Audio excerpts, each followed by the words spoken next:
Oh yeah. Hey everybody. If you've just joined us, this is Super Mader Brothers Podcasting. I am Dave Mader, and I'm joined by my brother Jeff Mader. And we're later and shortly we'll be joined by our friend Jaemeel Robinson and some other guests. As we are talking tonight about the premiere of Big Brother 22, the All-Star season, as it just premiered minutes ago. So we are simulcasting here on Facebook and YouTube. What was it? Oh, I was changing up the theme. Let's change up the color because I forgot to do that. Let's go to the green. Apply. Yeah. All right. Yeah. So, Jeff, did you enjoy the premiere of Big Brother 22's All Stars? What a cast of All Stars! Has 16 cast members greater cast members ever been assembled than this? Yes. Was this what's better just on the premiere? Winners at War, Survivor, or Big Brother All Stars? That's like comparing Rocky 1 with Rocky 5. It doesn't compare. That's why you can compare. Sometimes you can compare the first movie to the fifth movie, but yeah, I follow your lead there. Yeah, the All-Star cast for Survivor is just far superior. Their winners are far superior. Even if you did a season of all winners of Big Brother, the Survivor winners, they have a way bigger pool to pull from, but a better pool as well. I find with Big Brother, the winner is like a person like Ian, who is on this season, and Ian's a great character and he seems like a really nice guy, but is he a great TV character? Like, not really. Like, he's okay, but he's not the driving force. He's not the narrator. That was what was so good about the Survivor Winners of War. We had like of 20 people, I would say like 13 of them were very, very capable of narrating the story. And that's unusual. Like, you don't usually get that on a regular season of Survivor. Right. Whereas Big Brother, they all have to be good at that, but most of them that win are usually not the best at that. Like a KC, but they, like, in terms of like the winners that we do have, we only have two, right? Yeah, we only have two winners in Nicole Franzel and in Ian Terry. They're the two winners in this cast. And the biggest targets, perhaps, going and both into of them won returning seasons. None of them won like a season where they won on their own. Kind of. But Ian won on his first go. Who Ian won on his first go, but he played with returning players. Right, even more impressive. He beat Dan Giesling. Like, you got to give him credit. Absolutely. For that. He earned that. But when I watched his like intro package tonight, Ian Terry seems even more dull and less interesting than ever. Like I used to follow him on podcasts and things like that. I enjoyed his commentary, but his intro package tonight did not sound well. He's like, I'm older now. I live in Texas. I'm busy with projects. And then they cut to him. He's like, hey, I want to talk about this project or whatever. I love some of those cutaways, right? Like people working at home. Tell us something you would do. He's like, I would call a conference call and I say, hey, I want to see that strategic plan for the 2021 season. I can't remember if that was Ian Terry or somebody else, but yeah, that was a lot of fun. What were we on? Ian Terry just as a player, or just in terms of this whole cast? Oh yeah, I was just talking about the whole cast in general, and it went to Ian Terry. We have a lot of second place finishers, though. A lot of people like they could have done it. Yeah, second and thirds, and those players often did very well. Like a Cody, I think Janelle, came third. A lot of players came second. Memphis, who also lost to Dan Giesling. So Memphis and Ian might have that kind of like bond that we both lost to Dan Giesling. Right. You beat them, but they were both in the final. Sorry. We got a hot take from Amanda Dowell, random listener. So she's saying it's different to do to ask someone to do Big Brother. Survivor's 30 days versus 90 days, and people don't want to give up their livelihood that long. And I think that's totally true. And I think especially in a pandemic, it's different to now, right? I think that they got to take who they can get a little bit, who they thought was kind of an interesting comeback cast. This reminds me a lot of like the Survivor first time cast, like the first Celebrity All-Star cast. That was kind of just a mishmash who they kind of got. Like, it's Lex and it's, like I thought that they were interesting characters, a lot of them, but like All-Stars is kind of a loose term, I think, to use. Yeah. And I just think that this particular who they managed to get into that house is just who they got, right? Like I think that Amber Borza was going to be in this cast, I thought, until today, and then she didn't show up today. Yeah, I wonder if it was originally supposed to be 20 people, and now it's 16. Yeah, it was a joke, Amanda. I was just saying. Oh, you just happen. You're the viewer. We have so many viewers. Amanda likes to watch the first 5 minutes of most of our podcasts, so she's a constant click of a view for us. Good, because I can see we have 2 engaged now. If you want to come in and say hello, just let us know in the comments, and let us know if you want to come in live on the stream, or if you want to, if you just want to leave a comment and let us know what you thought of tonight's premiere. Let us know, and we're going to cover that. And we're going to cover just the whole cast. We did a draft just in the few minutes between when the episode finished and when we came on live here, just with our group of 8, if you will. So there was Jeff and I, our respective significant others, and Sean and Jen Simons and Jaemeel and Daryl. I think, and right, that's everybody. That's the 8. So we all got 2 in this draft. So we're gonna talk about who got who of that group, who went high in the draft, who went low, just on this first take, and who kind of is been thrown in there. And I'm excited to see, when Jaemeel was coming in. Jaemeel, we heard a little bit of his hot takes before we went live, and I'm excited to share those with you when he comes in here. He's just grabbing a bite at the moment. So Jeff, other reactions to this cast. What do you think it has potential? Is this got potential for entertainment? Yeah, so I don't think they need to cast the best players for it to be entertaining. Usually why Big Brother's good is like drama, and that's usually what makes it exciting, and I think they have potential for that.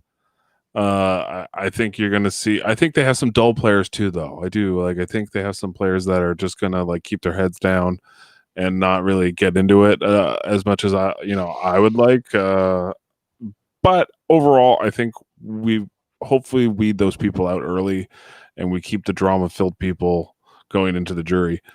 Because if we can do that, I think it'll be a good season.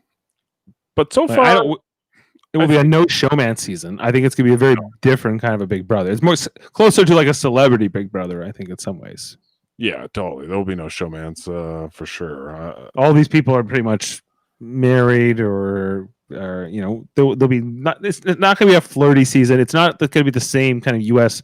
vibe, because I've been watching only Big Brother since BB 15 U.S. Mm-hmm. So Ian Terry's. I kind of watched the finale with Ian Terry, and I kind of watched the next season of Big Brother after that. So a lot of these players I don't know. I'm not as familiar with. I mean, I'm definitely more familiar with everybody who played after 15, but players like Janelle and Kesar and Keisha and Memphis and Enzo. I don't know these players. So, and even Danielle Donato. I know she's the daughter of Evil Dick, but there's a couple wild cards just from my perspective, having less familiarity. And Amanda's very excited about the no showmances. So. I don't know if she's excited about it, but she's excited to say it. She's excited to say, yeah, no showmance. I think that's what. Right. Not that it's a good thing, but it is a thing that is happening. Right. So maybe Jeff, if you would like to, we could go through each player one by one, just in terms of how they went in our draft. Okay. Right. If there's going to be any rhyme or reason to who we talk about first individually, and I think that Kesar Rita was the first overall, taken by Jen Simons in this draft, in our group of 8. What do you think of this pick? Are you familiar with Kesar? Because I am not. Yeah, I am. I've watched the highlights. I didn't watch his season or anything, but I know he was popular. He seems like a good player, and he'll be fun. And I understand why certain players like him are on the season, because of nostalgia. People like them when they were on. They were very popular players, that they would be considered quote unquote all-stars if you remember who they are at all. I think it's a good thing that they're on. I think he's a nostalgia pick for Jen. She even said that, and I think it was like kind of like if like Zach Rance or Dr. Will or Dan were on the season, I would pick that person first, like as well, because just nostalgic reasons. Like I have to pick for the person who I really liked. Right. No, it's interesting with Kesar because this is his third time playing, Yeah. and this is his third time playing with Janelle. They have played 3 times together. They played in BB6 originally together. Then they played in BB7 as the All Star. So they both have experience playing All Star seasons, and this is what, like something like 16 years later, whatever that math is. I would imagine that those two are a duo in a lot of ways and will be strategically aligned, right? I would not be surprised at all that I don't know their history. I don't know if they were friends in the past, but just having that familiarity, like we saw in Survivor with just the old school people kind of sticking together and the new school, just in terms of like who kind of knows who kind of reminds who of each other. It's an older cast, right? Like definitely by Big Brother standards, it's older. Sure. Who's the youngest person on this cast? Tyler, I think. Tyler, yeah. 25 years old in Tyler, and then it's like Ian, Terry, and Nicole after that, and Cody, and there's a couple in there, a couple of people in their 20s. Christmas is 38. She's almost 40. So I didn't think she's little. Yeah, so like there's a good, like, it's which I always think makes for a more strategic gameplay season. So I think that again, this is a positive as we find, because we didn't know who was going to be on this cast. Like this cast was pretty close to what we thought it was going to be. There was players like Josh Martinez that were supposed to be in here, we know, who tested positive for COVID-19 and couldn't play. There was other players like apparently Dan Giesling and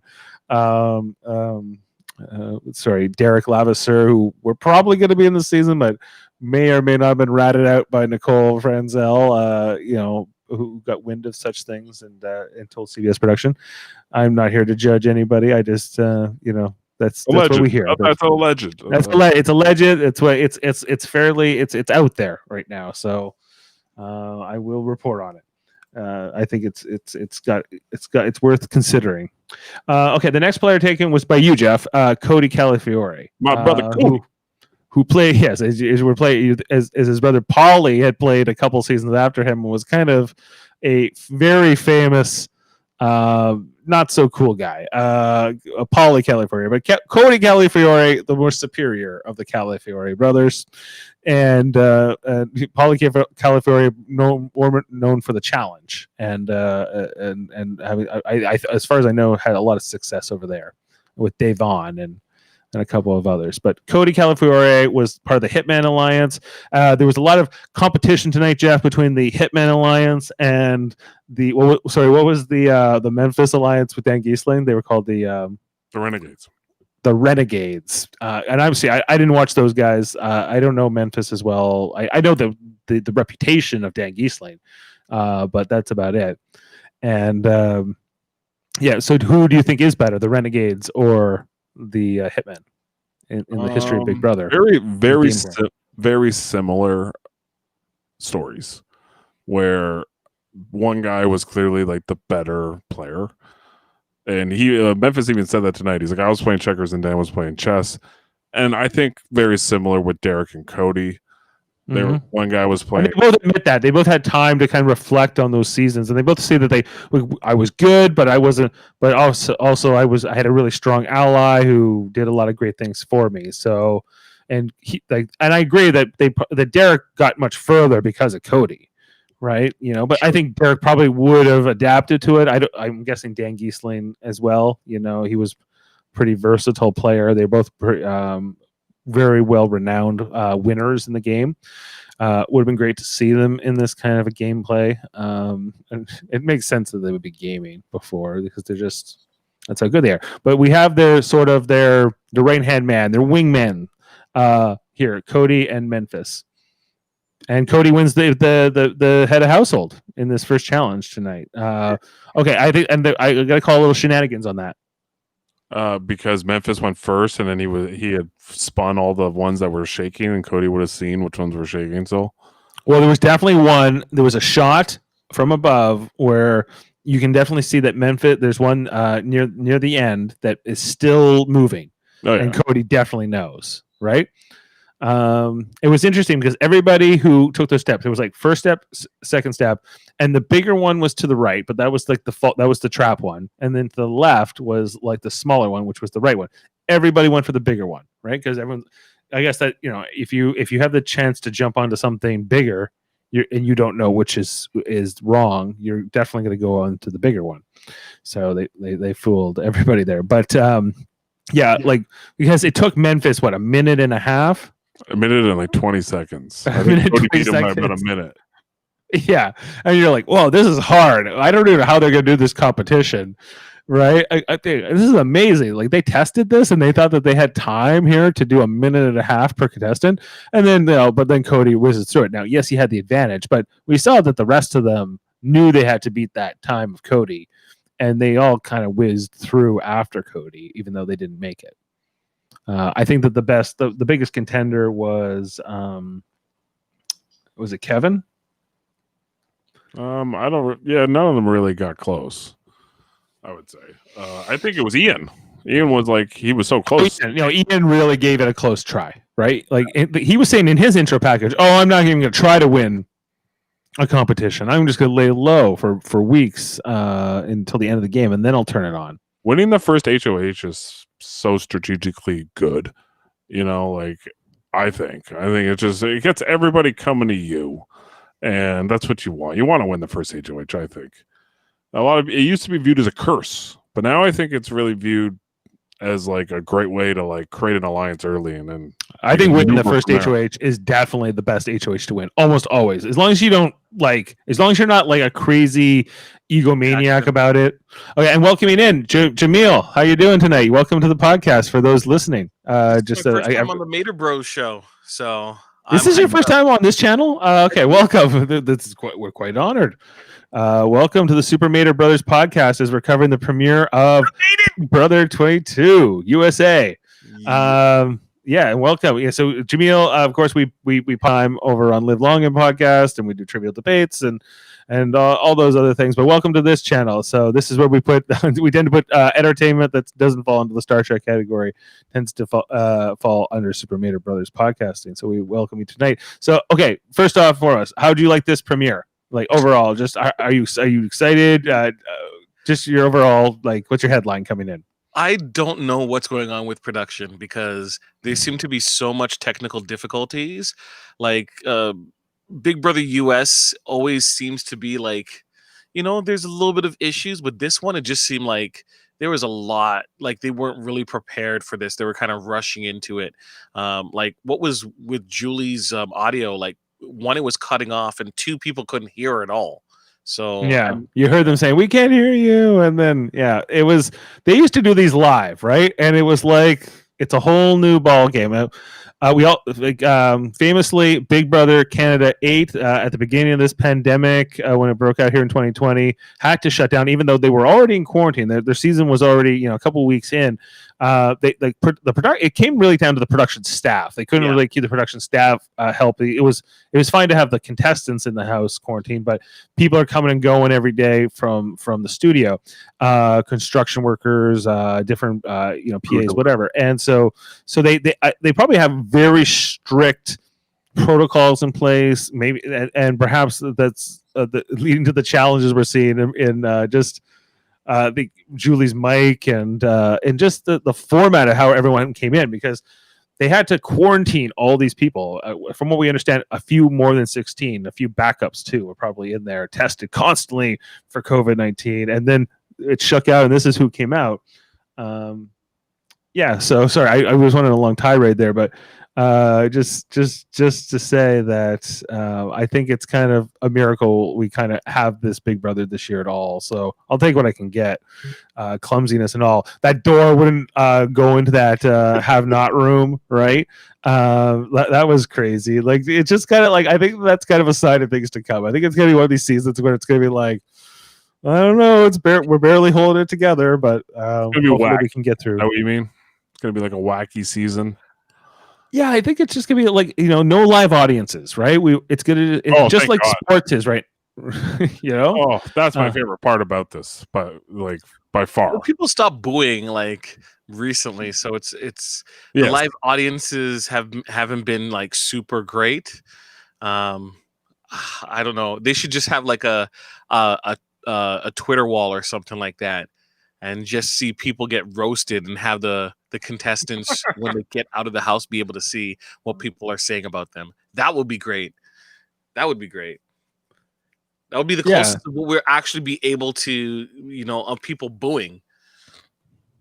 Right. That's what I I think that the booing has its place. I think that some people who just when they come out that door, some people have it coming a little bit, depending on who they are and what they did. But we won't get into that. So we were just kind of talking, Jaemeel, about each contestant as we pick them in the order of our draft. It's our group of 8 that we have our little Big Brother and Survivor chatter group with.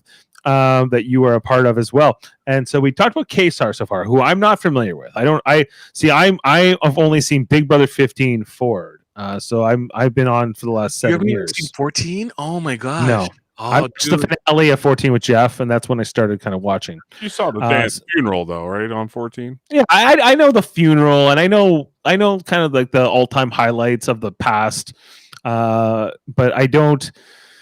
I don't know every player. So Kesar is a mystery to me. We kind of talked about him a little bit, and we were on to Cody, who was Jeff's pick, who had the second pick in our draft, and the whole hitman dynamic versus the with the Renegades, and how they're parallels, and they were both kind of like the wingmen, the respective Mavericks, and they were both. But I always felt that Memphis was a better player than Cody was.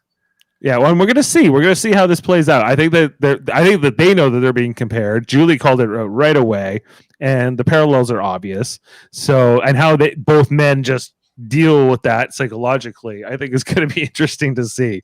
You saw the competitiveness between those two tonight, just in everything, right? Like even when they were in the group of 4 that were brought in together, and just saying who was better, and Memphis saying right away, "Oh, it was Renegades," and Julie's like, "I can't read. I don't know which one of you said it, even though I have no ability to understand voices. I can only tell by whose lips are moving. That's how I know who to decide the thing." So Chenbot, Dave. She's a robot. She's not a real person. The Chenbot.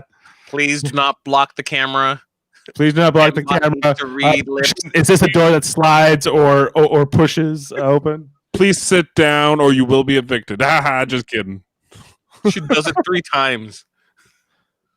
Amanda's saying that the lack of girls in the comp was noticed by me. Plus, when they were doing the ball thing, when they were doing that ball comp, the boys had the easy answers and the girls had the hardest ones on the table. Is that what they did? Oh, for sure. The guys had the easiest holes to get the ball in, and the girls were like, "You get the corners at the end. Good luck." Pretty obvious why. Because they can't have Janelle start winning competitions on day 1. Okay. She's been out of it for a while, since like 14. Bet you look at her competition, she's gonna run over some of these people. All right. Do you think Christmas will be a threat? Because we haven't got. We'll talk about Christmas. She's down the list of about 9th on our, I think, on our draft. Janelle and Christmas should align together and try to win competitions together. But they're kind of parallels to one another a little. Well, because we don't really know, because Christmas never got to really compete because she broke her foot. But we imagine that she would have won a lot of competitions in her season had that not happened. And so now it might be a little bit of a showdown competitively.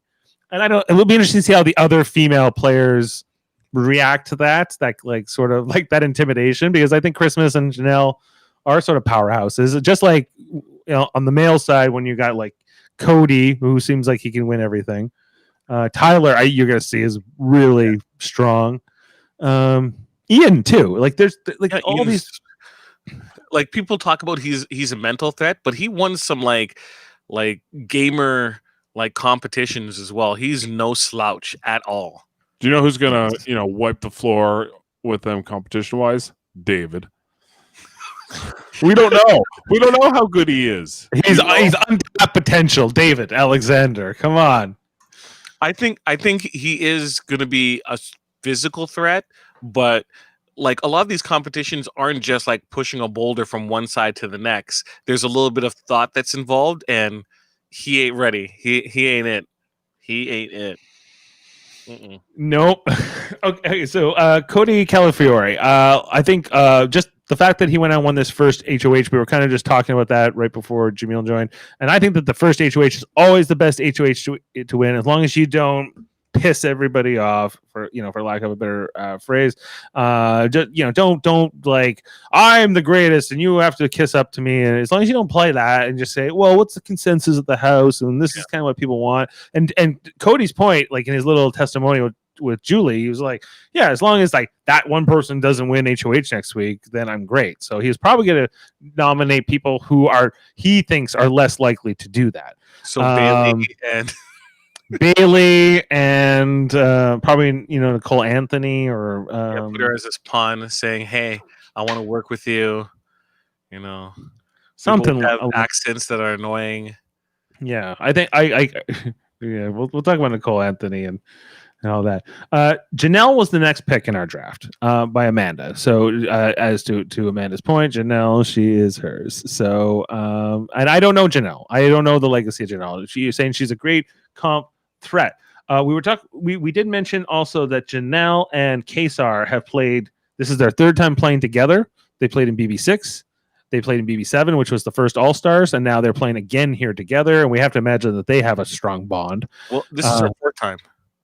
This is her she played again after the first BB14. But he did not. This is his first time back in a long time. Yeah. So he's had a bigger gap. She's played more recently, but it's still been almost 10 years since she played last. Yeah. And deep too. She always goes deep into the game. They never get her out early. Yeah.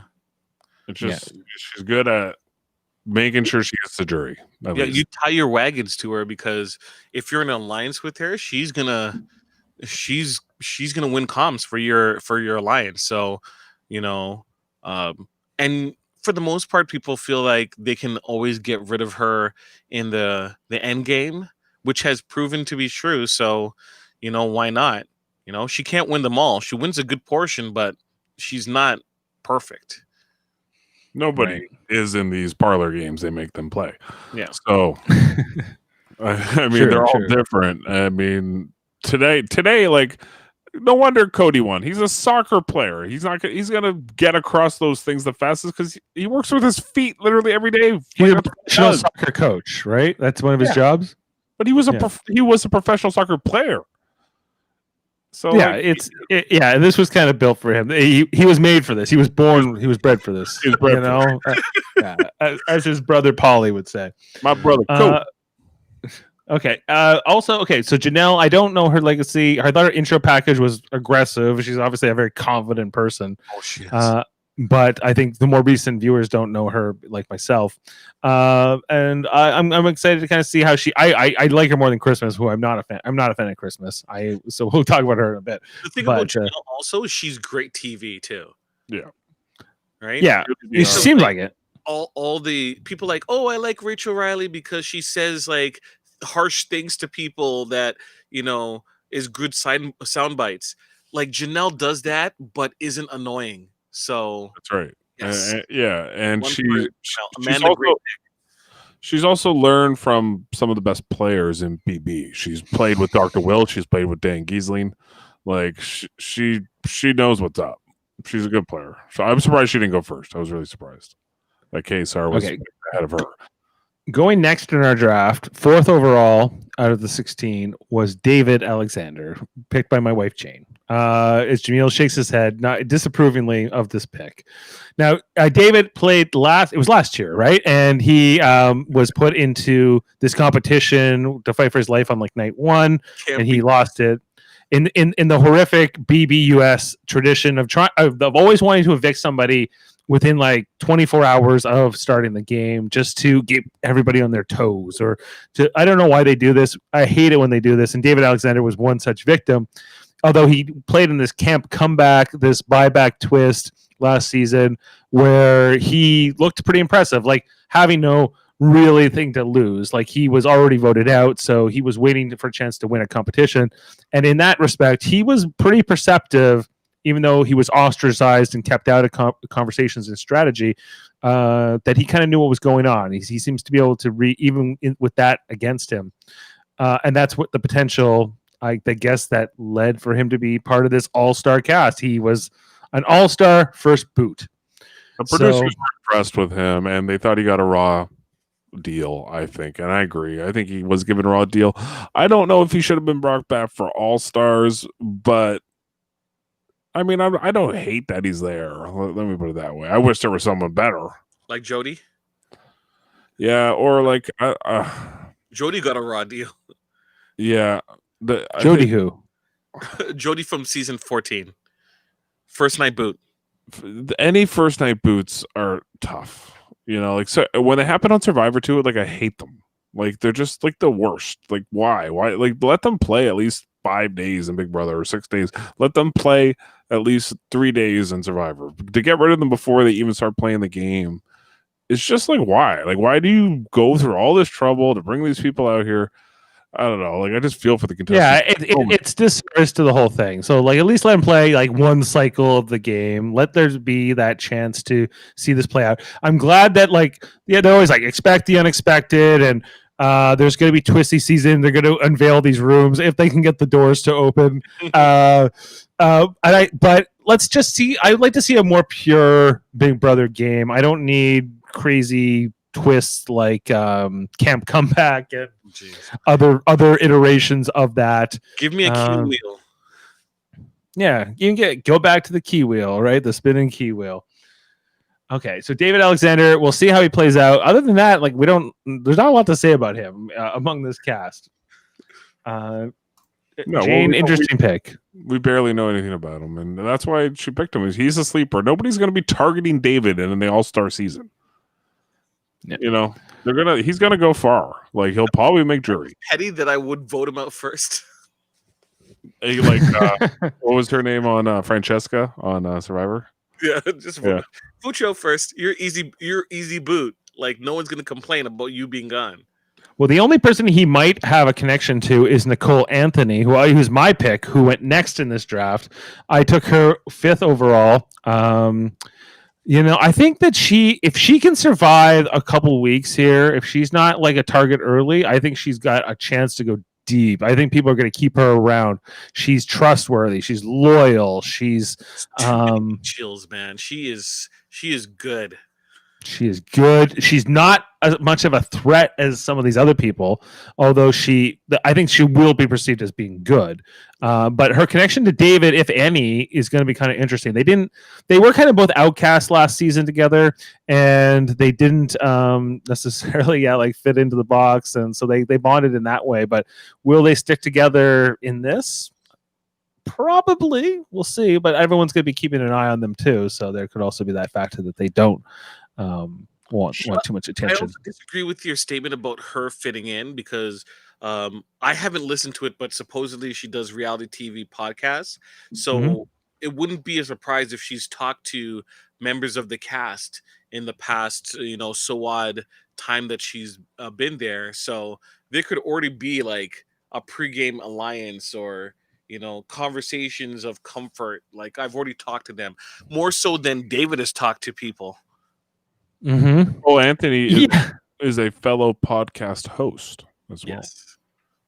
Yes. And I like Nicole Anthony. I had her last year in the draft. I kind of wanted her again because she was a player last year that, even though she didn't win, she went 3rd place. And she was definitely like the good guy. She's like the good guy I want to cheer for in Big Brother, and that's why I took her.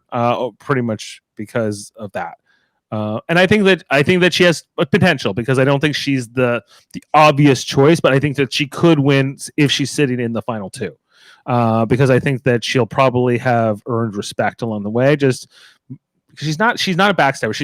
Her downfall is that she doesn't lie. She doesn't do the things she has to do. Last season, she kind of almost blew up her whole game because there was like an alliance shift, and she kind of went and told the person they were out of the alliance, and that person turned on them and then made her life very difficult. So I hope she learned from that kind of a mistake, but we'll see.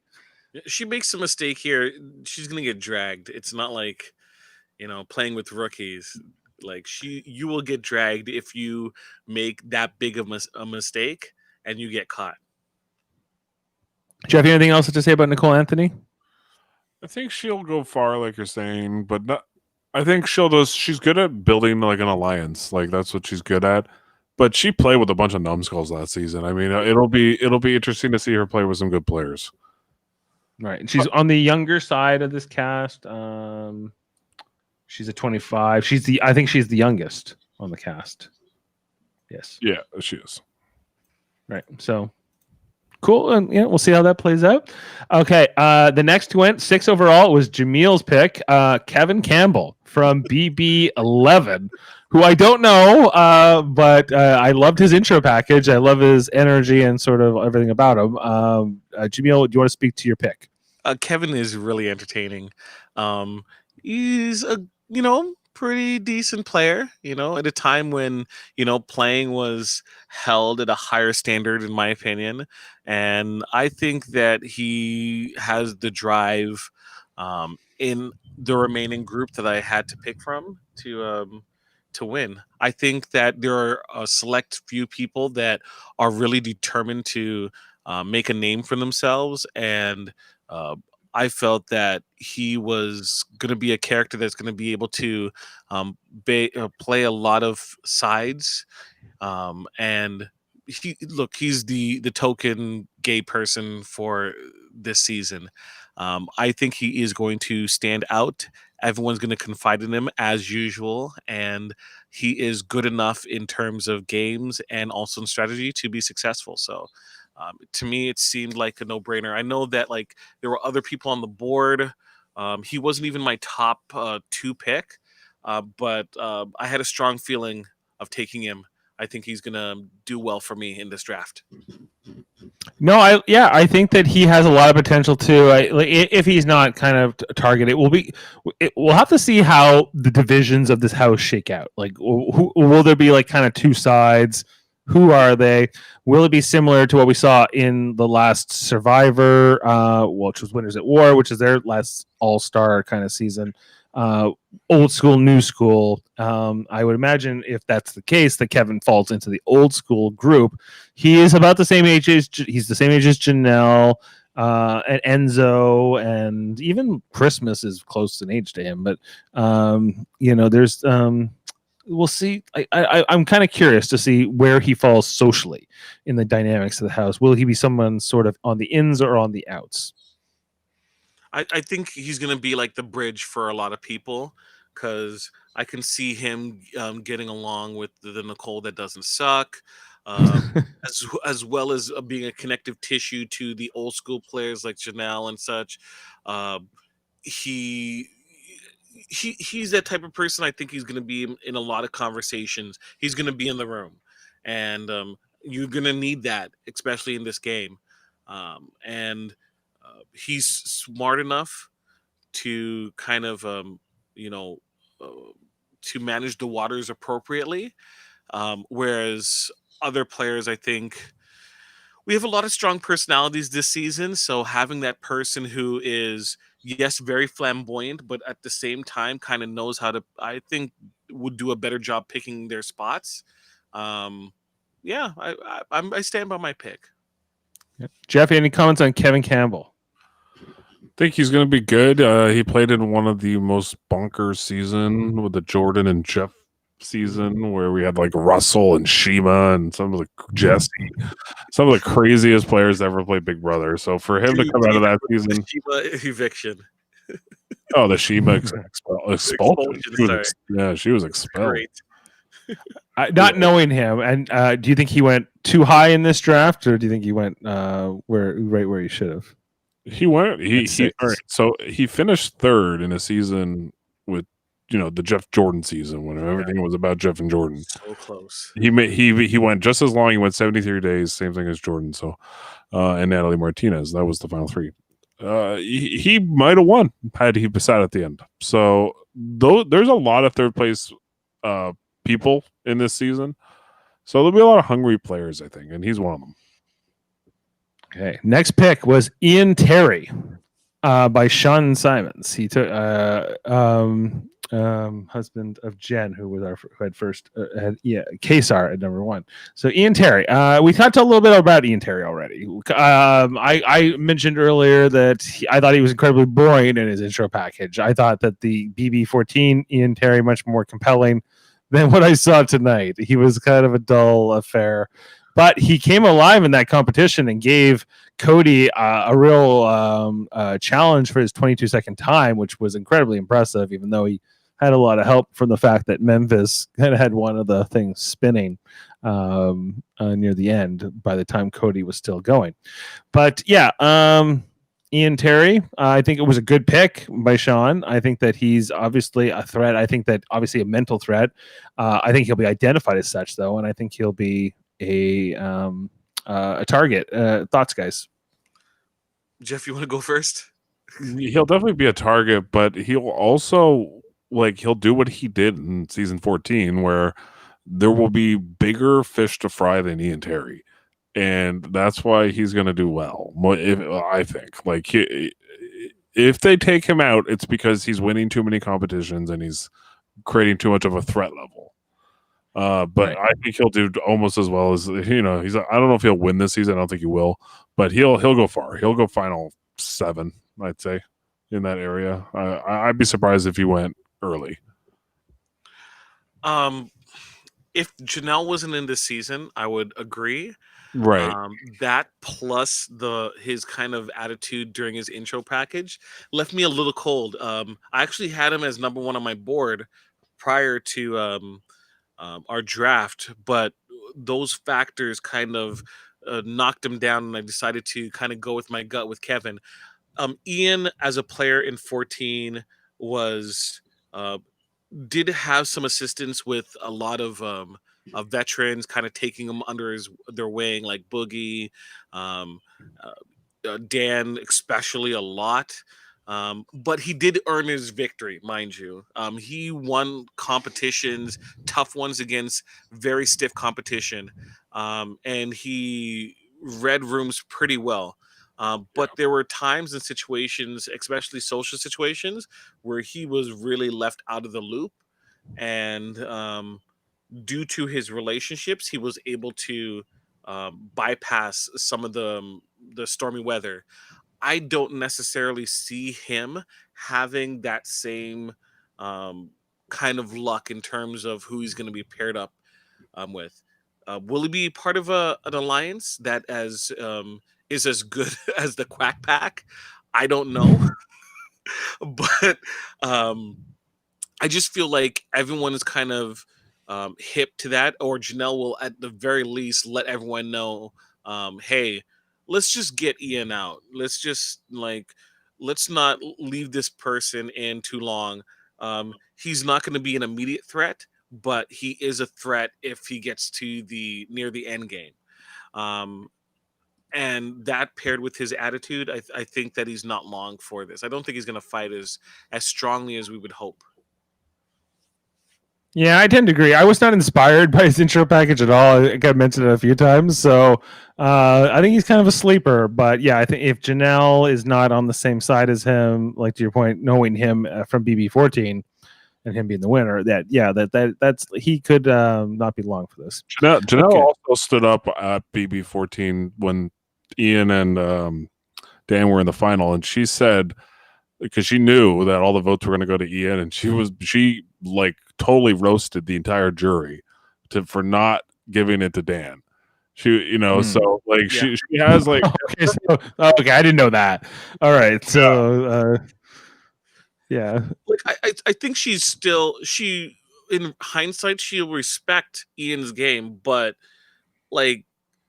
being a returning player, coming back at that game and playing that well as Dan did, I honestly I thought Dan should have won. I put my money on Dan.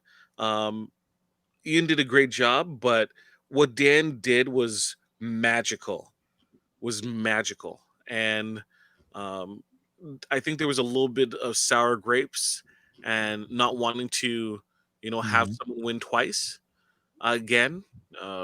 Kind of, went against Dan. Um, but it is what it is. Ian It is happens. a deserving winner, um, and can run circles around a lot of this lower part of the board for sure. So I, I I want him to do well, but I don't think he will. Yeah, I can't really disagree with any of what you said. I just want to keep moving through the cast. So the next was Memphis, taken by Daryl. Daryl had back-to-back picks, so he took Memphis. His first of his two picks was Memphis. So Memphis goes in the top 8, as well as, of course, his counterpart Cody, who went second here. So Memphis, who I don't know again, he's not from. But I know his reputation. I know sort of his resume, and I think we said that Memphis is a better player than Cody, potentially, or was at least his first time around. Yeah. So I don't have a lot to say about Memphis. He seems cool. He opens restaurants. I think he comes across to me as a little bit impulsive, a little bit like he's probably gonna burn himself, and then he could find himself on the outs, and he won't go that deep. But he might be a little bit of a know-it-all. But I can't really tell anything else about him because I don't have any more of a read than what I said. You kind of see where these counterparts, these pairs, these really good pairs, and kind of see where everyone kind of fits in. Like you can see how Cody fits in with cool and collected Derek, right? And you can kind of see where Memphis is, fitting in with, very analytical, logical Dan will just slit people's throat. I think Memphis will. I think he's gonna, show his worth in terms of challenges for sure, but where he needs to really make sure that he cements his place is who he aligns with. Aligning with Cody isn't a bad idea. Aligning with Ian isn't a bad idea too. Um, just making sure that you kind of have your feet set. I think he'll have enough room to kind of move around. Um, he seems a little bit more mature, and I think one thing that we're not really looking at is the people with children too. They're going to be bonding over that as well, and I Yeah, think we've seen this in Survivor. I tend to yeah, agree that that's a big thing for people. Memphis, Janelle, Christmas, all of them are going to be talking about their kids. Going to be like, oh, I want to see that person get their HOH so I can see their baby, their children in their pictures and get their letter from their family and their kids. All those things play a factor in the All-Star season. No one's gonna really care to see Bailey get a letter from Swaggy P, right? So there's Swaggy no. C. It's not going to happen. I think Memphis, seeing the field, I think he's in a good place. I think it's a really good pick, Daryl. It's almost a tragedy. We have to wait to talk about Bailey until the end, but here we go. Okay, so Gonna do well. I think I like Memphis. I think he might not go far in the game, but he will be entertaining. Yeah. And so that's all I kind of want a lot of the times is I'm not really rooting for any of these people, but I want it to be entertaining and just give me that for the love of God. And he will be that. You think he's a good addition to that towards that objective? Yes. Yeah. Okay. I have nothing else to say about Memphis, but so Daryl's second pick was Christmas. That's who he took next. Now I am an anti-Christmas person, not the holiday, the person.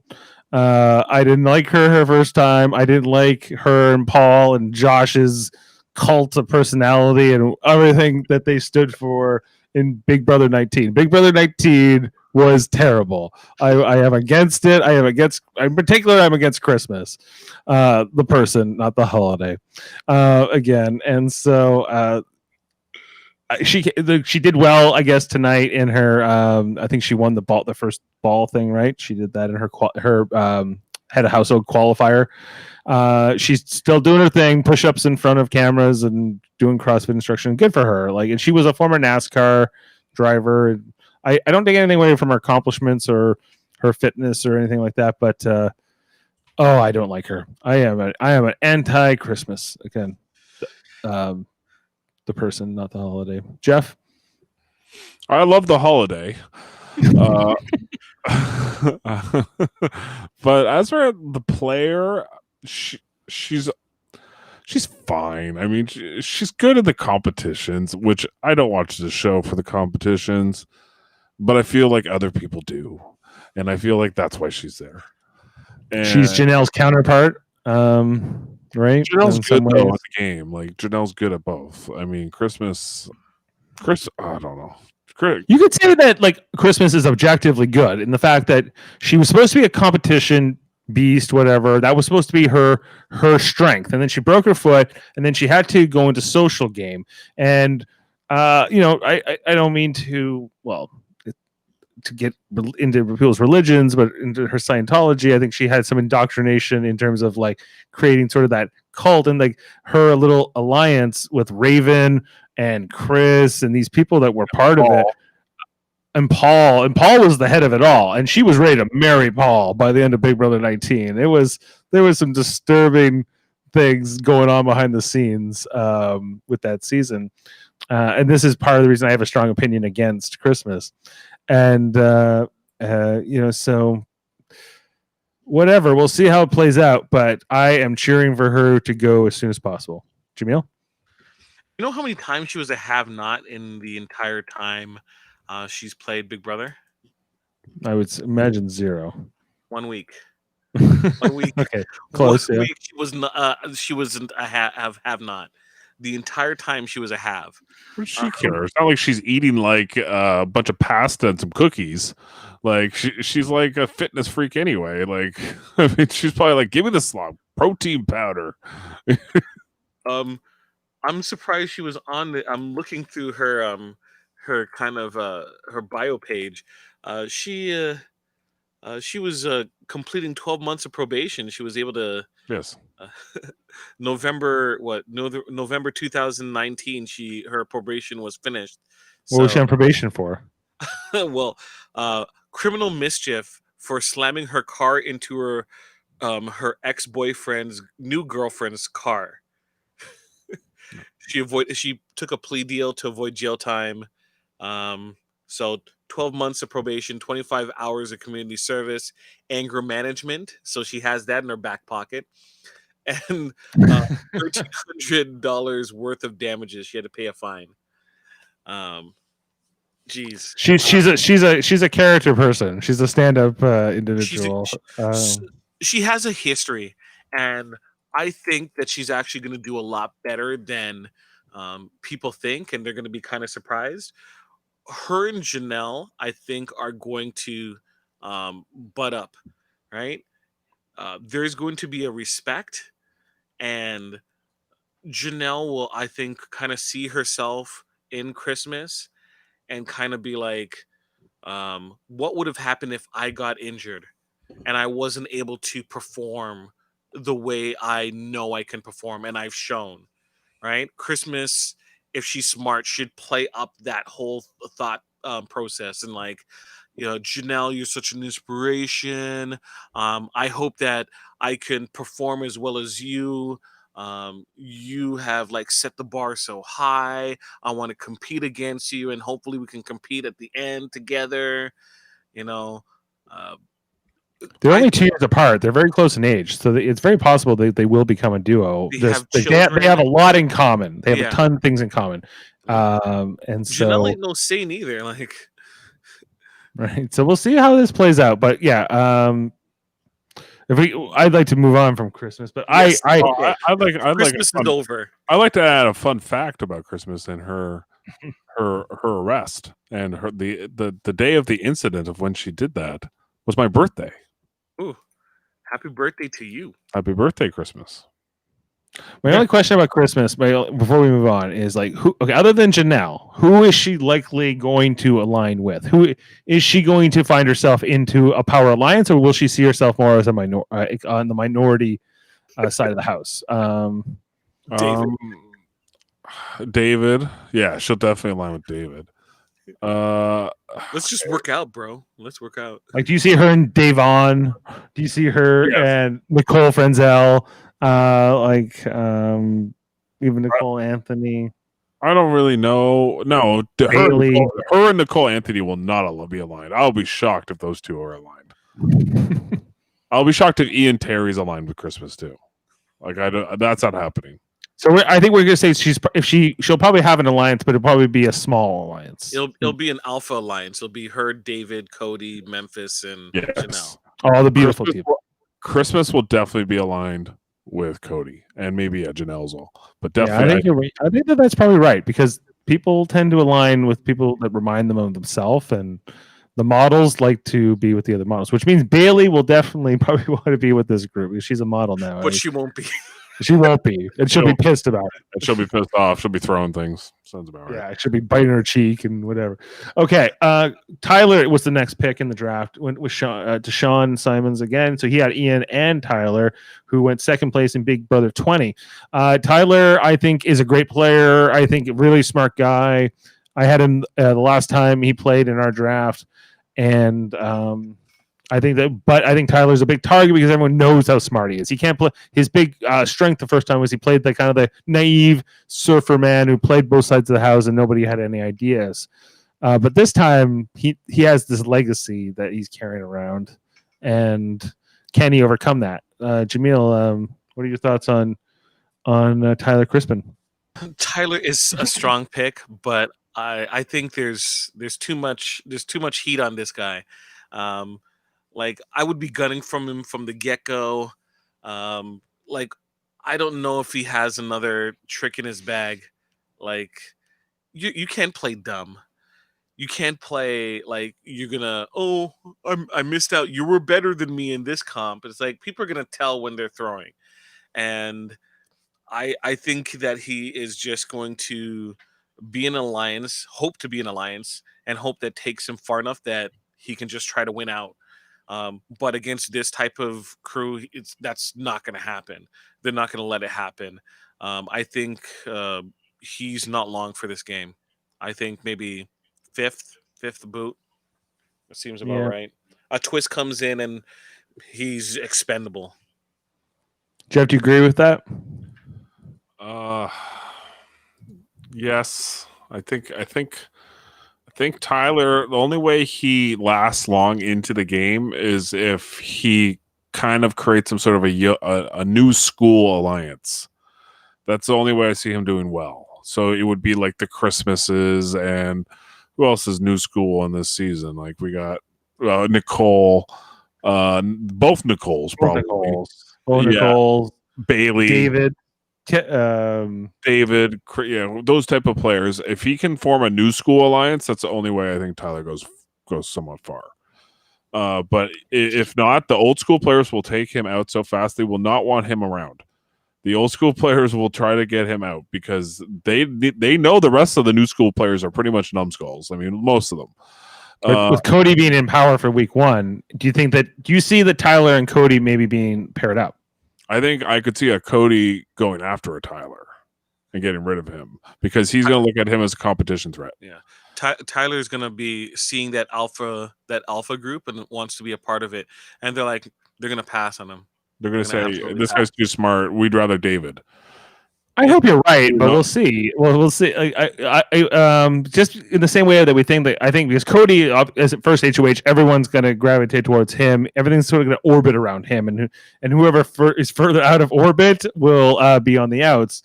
And so if Cody's teaming up with like Christmas, I can see like Tyler then being part of that too, and I can because Tyler's from South Carolina. right? And Christmas is from North Carolina. I bet you that there's more of a connection there than we probably think there is, um, and they'll become like they're the Saved by the Bell crew, right? They're the Bayside kids. They're the beautiful kids. I could see Back and Slater spent more time fighting than being friends. Right. I could also see somebody like Kesar, like them try to get him out early as well, because they know he's smart. And like I don't know, I that's how Cody played. Okay, him and Derek made sure to get rid of the smart players on their season. I think most of the time, or they would get rid of an obvious target, like somebody that was just who was blowing up everyone's game. Right. Well, I'm going to have everyone join the alliance. We're going to have a 16-person alliance. They kept Victoria to the final 3. Oh, Victoria! That's what they did. Derek almost played a flawless game, right? Yeah. And Victoria and lost that flawless game, or Derek did. Derek did. Victoria. I was like, oh, like that's they will take the dumbest person to the final 3 that doesn't know what's going on. Who is going to be the dumbest person this season? Probably Christmas. Like, really? Not Enzo? Enzo, it's her. Yeah, it's a close battle between them. I think, right. You know. It's going to be the Christmas factor and what she brings to it, which is kind of like this intense like devotion to whoever's the leader of the alliance, which is what she had in Paul, right? And because if you have certain players like Raven in there who are just eating all that up, even Josh, right? Like Martinez, like they're eating all that up, then you'll have a powerful alliance. But are these players too smart for that? We'll see. I think that's the big test. I just see her hooking up with Janelle, and then let's say week 4, Kaiser is going to be like, Janelle's going to cut your throat, and Christmas is like, Janelle, did you hear what Kaiser was talking about? And Janelle would just roll her eyes and know that she's good with Christmas. So she's gonna be there. She's gonna be there for a while. That devotion is gonna be to like a person like Janelle. That's what I think. Yeah, Christmas will put her devotion in somebody, and if it's somebody smart, Christmas is going far. And then if she can like win a competition at the end, she might sit at the end with somebody that she wants to sit at the end with. But it depends. We'll see. Now, do you think she'll put her devotion into Enzo, who was the next person to go in our draft after? And what was his name? Enzo? No, it's not Amore. Amore. Palumbo. His name is Vincenzo Enzo Palumbo. He is from Bayonne, New Jersey. I don't know this player. He's from Big Brother 12, I think. Came third place. Again, I don't know this guy because he's pre BB 15. And he seems fun. Hayden from Survivor Blood versus Water. Is he from that? Okay, so Hayden was in the brigade with Enzo, and who else was in the brigade? Jaemeel, it was Brittany. Wasn't it? It wasn't Stein. It was the other guy. It was what's his name? I'm feeling as a BB fan. I can't remember the members of the brigade. Oh my gosh. It should be mandatory reading. Yeah, mandatory reading. One sec, I'll find it. Yeah. The dude is. I think he kind of looks back and sees like he had a lot of fun, and he's gonna look to have fun this season. But he also has had how many years? Was it 18 years of people kind of not giving his due? Right? He wasn't an awful player. Like we compare like players with like people doing a kind of poor job or ending up in third place or being dragged along in comparison to the players that we see nowadays, like Raven or people making victim noises, right? Like victim noises. I'm sorry, I love making the victim noises. Like there's a level of competition that people nowadays aren't facing, right? And he was, right? I think he's going to win at these competitions, right? I think he's going to impress a lot of people, and I think he's going to keep his head on straight enough that he's going to do pretty well. Okay, so the brigade was Hayden Moss, obviously, who was on Survivor. They had David Lane, Yes, Ellenberg. Lane. Yes. They had Enzo, who finished third. They also had Matt Hoffman, was the guy I was thinking. Yeah, Of. Matt Those Hoffman. were the four main guys. I think Reagan was sort of in the brigade, but not really. It was mainly those four guys. But yeah, that was the first season with Rachel Riley, when everybody hated Rachel Riley and she sucked. And Brendan Villegas was also awful. He was kind of an under the radar player. Who? Enzo. No, he was in like he was in the Powerhouse Alliance the entire season. Yes, but nobody knew it. That's what I was led to believe. Nobody knew it about the brigade, but he was a personality that was very front and center. Yeah, that's for sure. He's a lot of telling guy, right? Like that's who he is, and so he's gonna be in the thick of things a lot in this season. He's gonna be in the drama. Him and Davon will definitely get into a fight at some point. Davon and Enzo are poised for a fight. You're calling that now? I would call it now. It's happening. You should check the feed, see if there is a fight going on already. Yeah, Enzo and Davon, they're throwing down. Just they're likely to do it. I see. Oh my gosh! All right. Okay, so then we talked about Enzo. The next is Davon. The aforementioned thing. Okay, person. For whatever reason, Davon is beloved by Big Brother producers. And I took her in the draft based just on this. She gets we know that production can play favorites. They can give a little bit of advantages to certain players that they like. And I think Davon has got this in spades. She is holding on tight to the reality TV world. Davon has been in Candy Crush. Davon has been in all kinds of CBS things. She was almost in Big Brother. She was also almost in Survivor Millennials versus Gen X. But she wasn't because she was right in the middle of where they were deciding that year divide was going to be. So she didn't fit that theme, and she never ended up playing Survivor.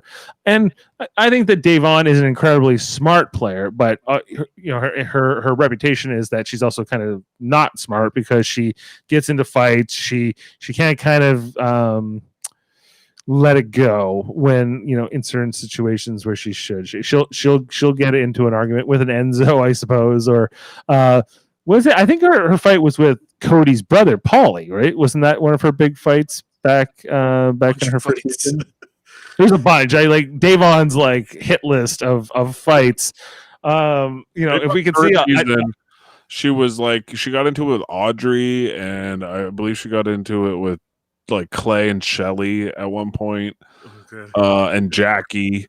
Yes, those players. She couldn't help herself in the first time she played.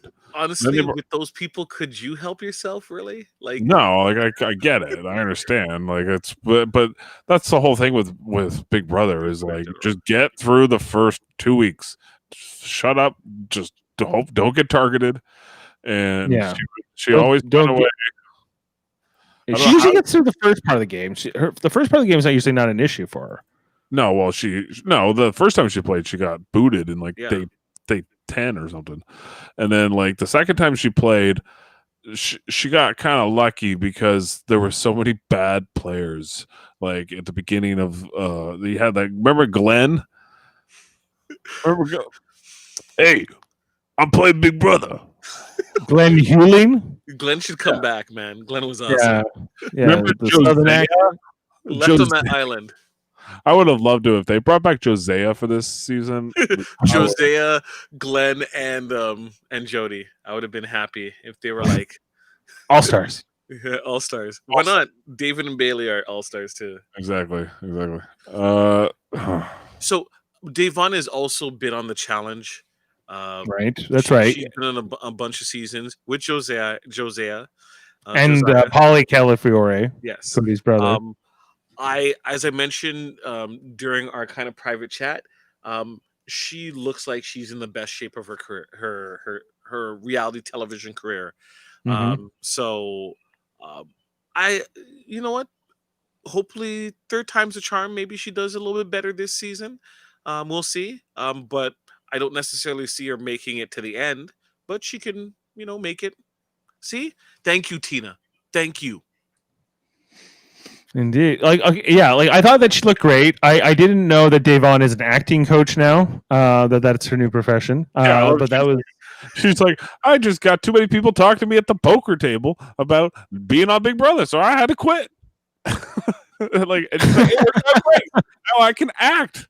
What happened, Davon? Okay, all right, that sounds good. That whole scene where she's like pretending to teach acting to somebody, and they're filming it.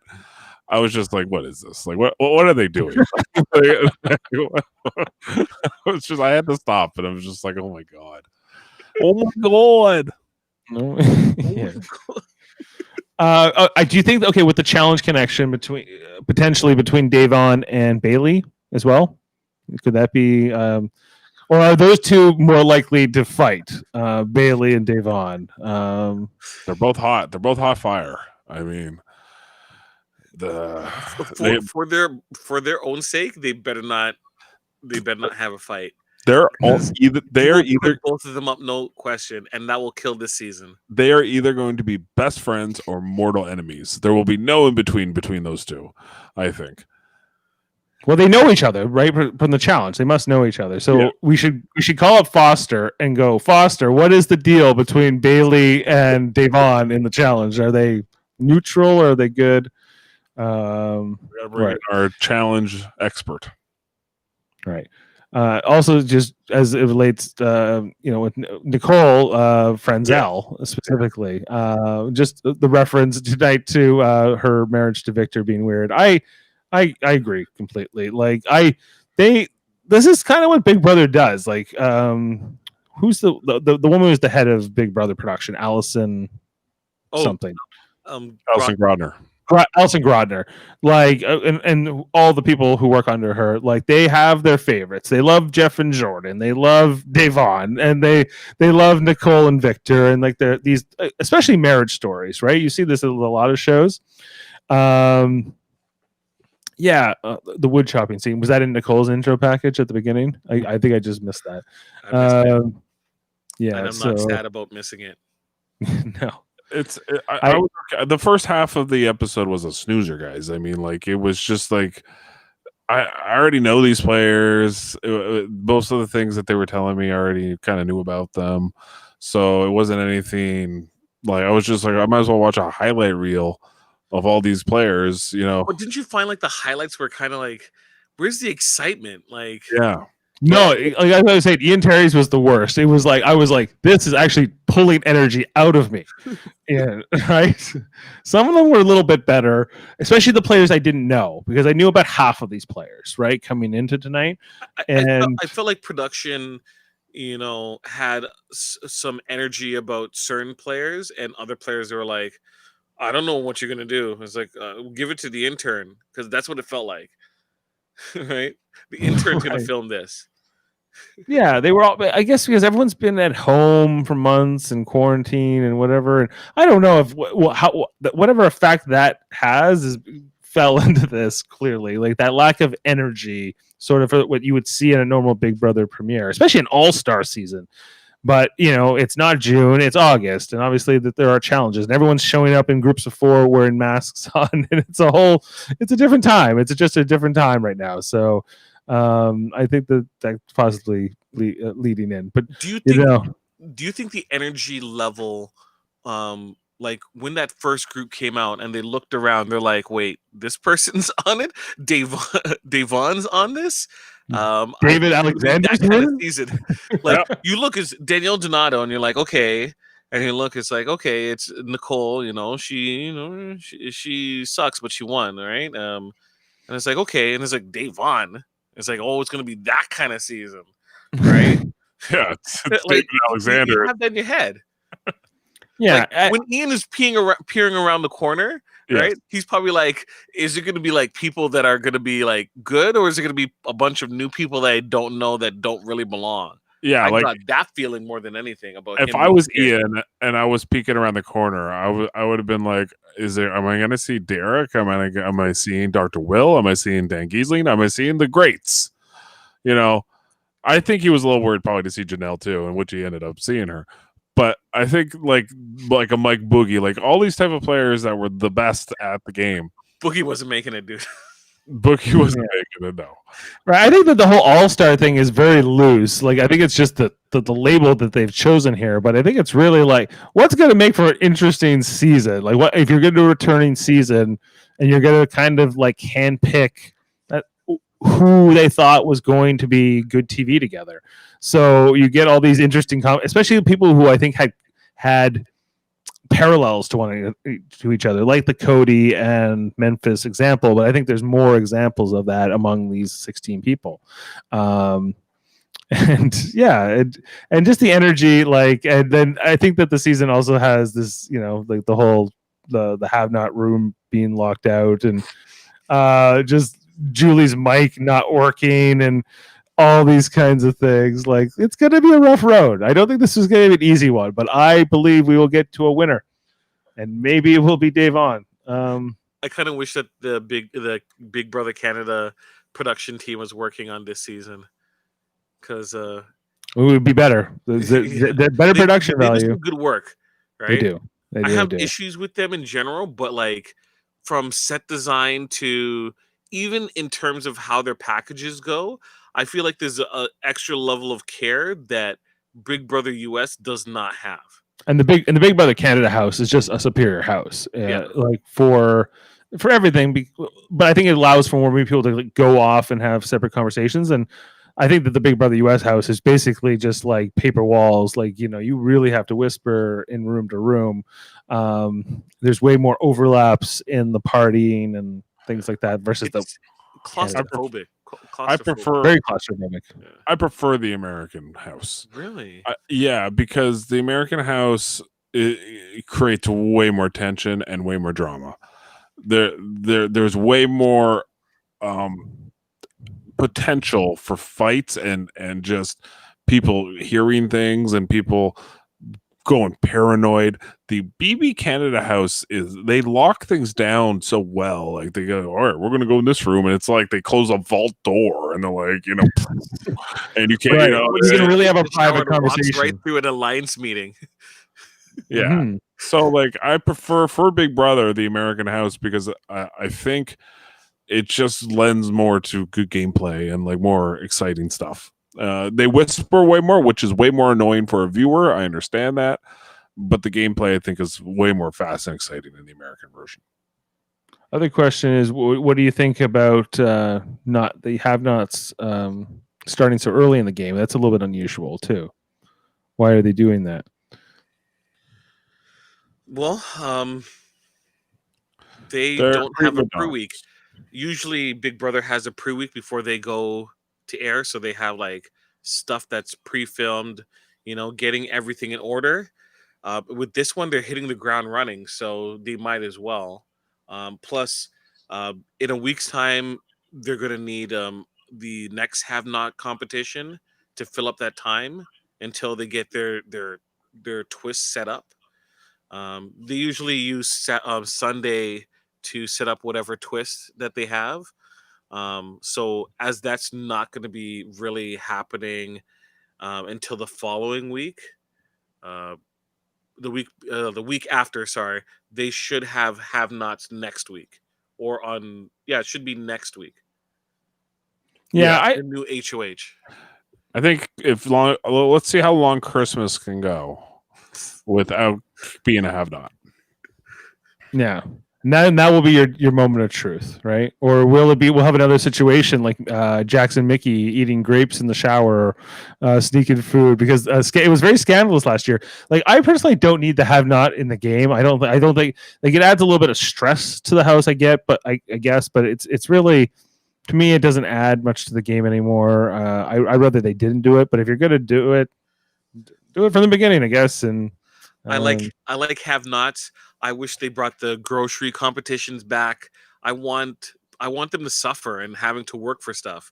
I want some more BB UK and Australia type of twists. Those type of twists, like household living condition twists, not like gameplay twists. Let the gameplay speak for itself.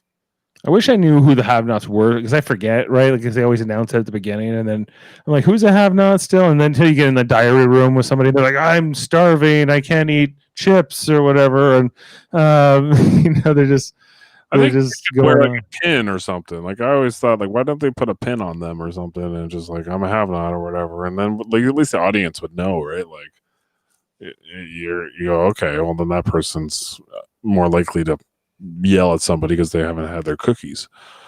You know, so Well, All no right, champagne, no like, there's usually like the champagne and getting to know everyone, scene. Say something about yourself. They right. have it every single episode. I'm kind of glad to not have that. They didn't really go room by room to like, oh, look at this room. Oh my gosh, I'm gonna put my bags down. Bags no, were already in. like we've all been here already. We know this place. We like some of them are there for the second time, but most of them are there for the third or fourth time in some cases. Just to get through we have 4 more cast members to just talk about. Danielle Donato Briones was picked by 13th overall by Jane, Evil Dick's daughter. She finished 2nd overall in her first season, She's never gonna and win. she kind of got a raw deal the next time she played in the All Stars, which was the 13. Because Evil Dick had to leave or chose to leave, and there was everything she didn't know what was going on, so it wasn't a great time for her the second time she played. But here she is for a third time. Danielle Donato. I don't really know her. I just know her as the daughter of Evil Dick. So, guys, she's a lock to lose. She is not going to win. She's a good player, but she's too well known. Everybody knows who she is, and she has no chance of flying under any sort of radar.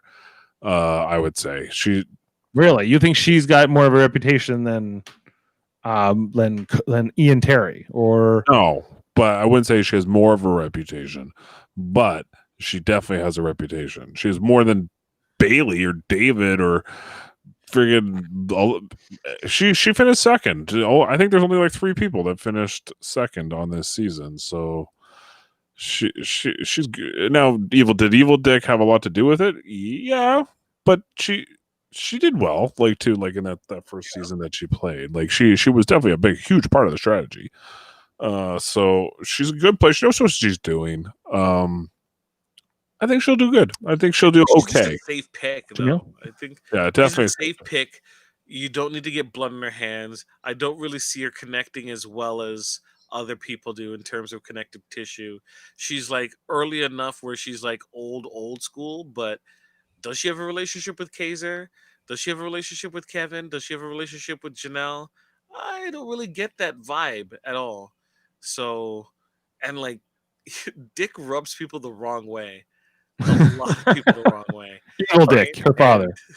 You like we all see that he's cheering for her. You can, we got 30 viewers right now. Give him the screws by getting her out. Yeah. An interesting one. Question is, can you guys see Tyler and Cody teaming up? I personally think so, yes. But Tyler and Cody could definitely team up because, like you said, they're the beautiful people, and Cody has no problem aligning himself with a smart, good player. But he can't make the same mistake he did last time and win the final 3 competition and then still take that person to the end. Now they could still form a team for a long stretch down the game together. Right. I think that's the way Cody would think about it. I think he would think, all right, if I'm going to align with a Tyler or an Ian or one of these really good players that are there, if I were him, I would think in the back of my mind, when I get to final 3 or final 4 or something like that, I have to cut this person because I'm not losing. I need to be able to. And I think teaming up with Memphis as opposed to Tyler seems a lot more doable and an easier path. I think Tyler's too much of a competition. So, yeah, sure, they could team up, but I don't think they're going to be like 1A and 1B. This is going to be the alliance. It's going to be like Cody, Tyler, Christmas, probably maybe Janelle, if Janelle comes along with Christmas, David, Who else will be in this alliance? David. Well, Bailey will want to be, but she probably won't be. Enzo will try to get into the big alliance for sure. Enzo, and okay, so Enzo has the connection maybe with Cody for New Jersey. They're a couple of Jersey guys. Yeah. Is that going to be enough to bring them together? They'll do some hijinks in the first couple of weeks. Enzo also played in a season where he aligned with 3 other like dudes, and Cody's a dude, so wouldn't surprise me. And Tyler's kind of a dude too, right? Yeah, for sure. So like you could see like a new brigade. Don't be surprised if you see Enzo go, "It's the new brigade. We got Tyler. We got Cody." Who else? We have a new team name though. We're the Tyler, Cody, maybe Christmas. Maybe Memphis. Yeah, and I don't think Memphis Memphis those 4 guys. with like is Memphis good enough? Is he good looking enough to be in Cody's alliance, or because he already kind of cut Cody off and said, "No, Renegades way better than Hitmen. It's blood has been spilled." No, what they need to do is form a new alliance, the Renemen or the Hitgades. The Hitnegades. Yeah, that's what it's about. Okay, so we talked about Danielle. Keisha was 14th overall, taken by your significant other, Jeff. Amanda. Keisha from Big Brother 10, who finished 4th in that season. Any thoughts? I don't know anything about Keisha. Tell me about Keisha. She was on the season with Dan Giesling in Memphis, so she'll have a connection with Memphis for sure. Another connection. Okay, so yet another. So she said that she works at a restaurant. Does she work at a restaurant? A restaurant?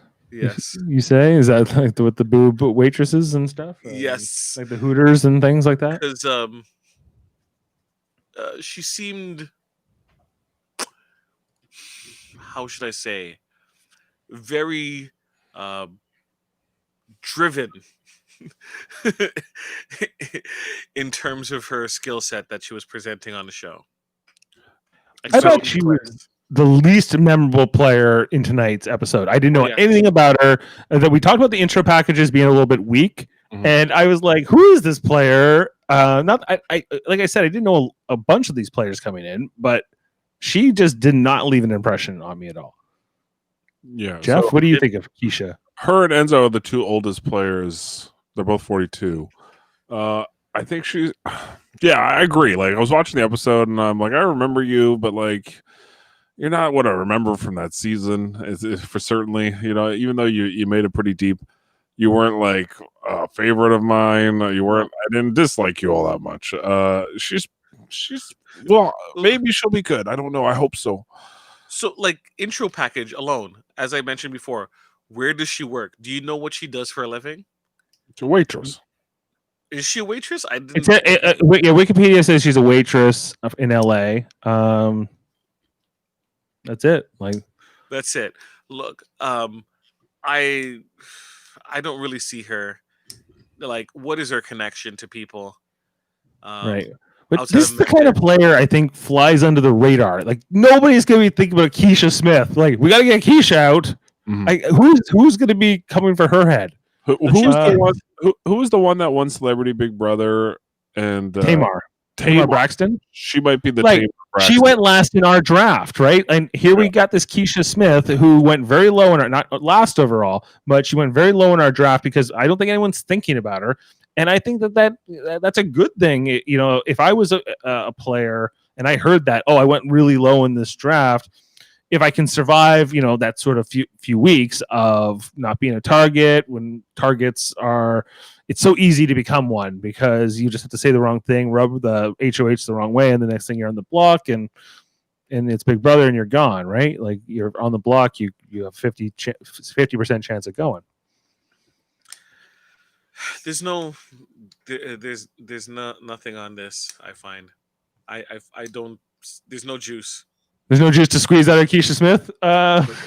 She's a weird player. All right. I didn't get why they brought her back. It's like nobody was clamoring for that. Like nobody. Why did Amanda take her over? Okay, you were kind of picking on Amanda's behalf based on a list. Amanda, I told her that she got Janelle and Keisha, and she said, "Oh, good. At least I got Janelle." Oh, that's great. That's great. All right. Just before we get to the last two picks, question here is who do you think Cody will put up? And we were kind of speculating on this earlier. Let's just ponder that question now. Why not? Bailey and Davon.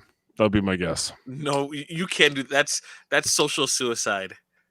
I don't think Cody You cares. cannot put up 2 POCs in the first that is suicide. No, not like he's not. No, he won't do that. Not after last season.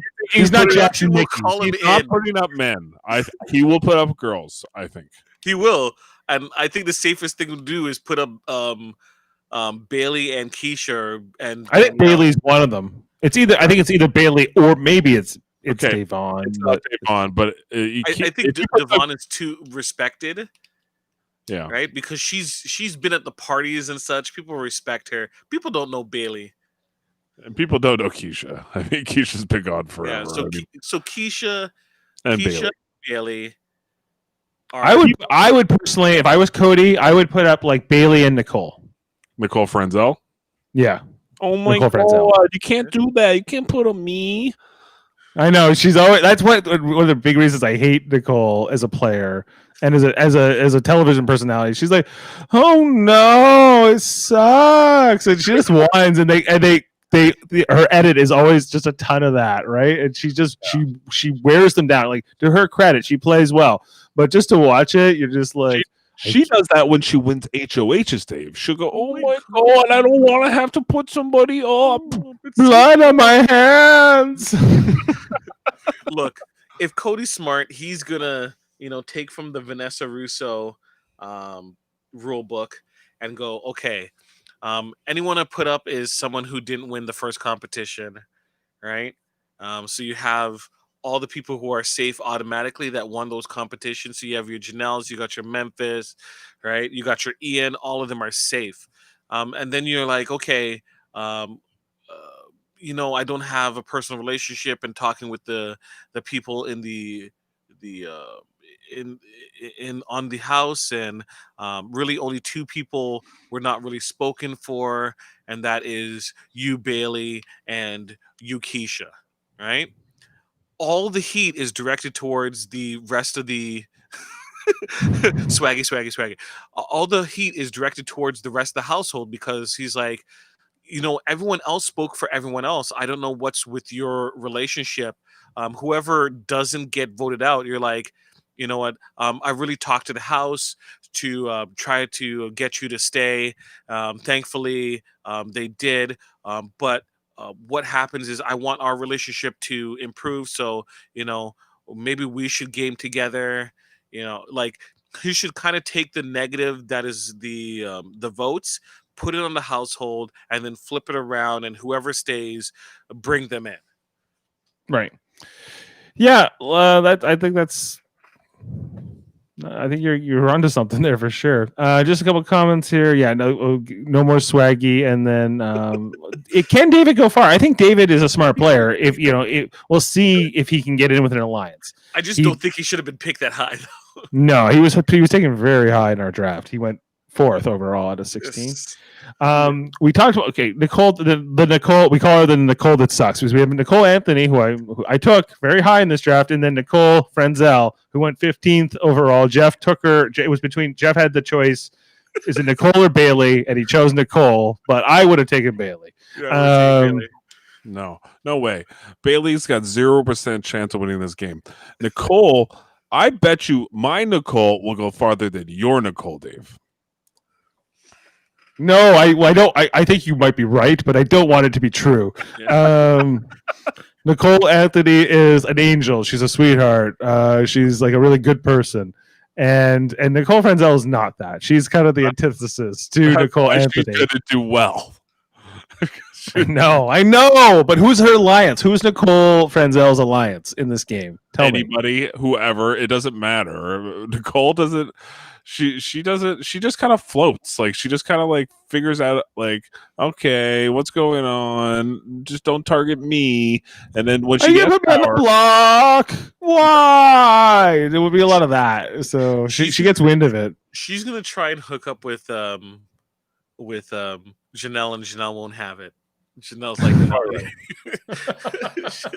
Yeah, and then she's gonna get mad, and then she's gonna go try and form her own like sub alliance, and then that alliance might get decimated. Nah. I don't know. Do you agree with that choice? Sorry. Do I what? I was saying, Jaemeel, do you agree with the choice, that Jeff's choice to take Nicole over Bailey? If you're playing the percentages, yeah. But who is a bet? If you're picking the second last person, I would have taken Bailey.